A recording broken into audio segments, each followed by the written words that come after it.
Guys, without oven cake ఎలా చేయాలో చూపిస్తున్నాను. నేనైతే ఇక్కడ ఇంగ్రీడియంట్స్ అన్నీ చూపిస్తున్నాను, క్వాంటిటీ మెన్షన్ చేస్తాను. ఫస్ట్ అయితే నేను డ్రై ఇంగ్రీడియంట్స్ అన్నీ స్ట్రైన్ చేసేసుకున్నాను. All purpose powder, baking soda, baking powder compulsory చేయాలండి స్ట్రైన్. తర్వాత నేను ఎగ్స్, పౌడర్, షుగర్ వేసి రెండు మిక్స్ అయ్యేంత వరకు బీట్ చేసుకున్నాను. బీటర్ లేకపోతే విస్కర్తో చేయండి. తర్వాత నేను home made ghee and vanilla essence వేసుకుని ఫ్లఫీ అయ్యే వరకు బీట్ చేసుకున్నాను. గీ కాకపోతే ఫ్లేవర్ లేని ఆయిల్ కానీ బటర్ కానీ యూజ్ చేయొచ్చు.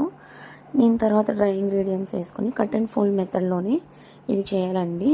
అలానే చేశాను. ప్రీహీట్ కోసం కుక్కర్ పెట్టుకొని ఇసుక వేసి స్టాండ్ పెట్టుకున్నాను. మిక్చర్ అంతా మిక్స్ అయిపోయాక ట్రేకి నేను గీ అప్లై చేసి పర్పస్ పౌడర్ వేసి తర్వాత మిక్చర్ వేసాను. ప్రీహీట్ అయిన కుక్కర్లో పెట్టేశాను. ఫైనల్ అవుట్పుట్ కోసం పార్ట్ 2 చూడండి.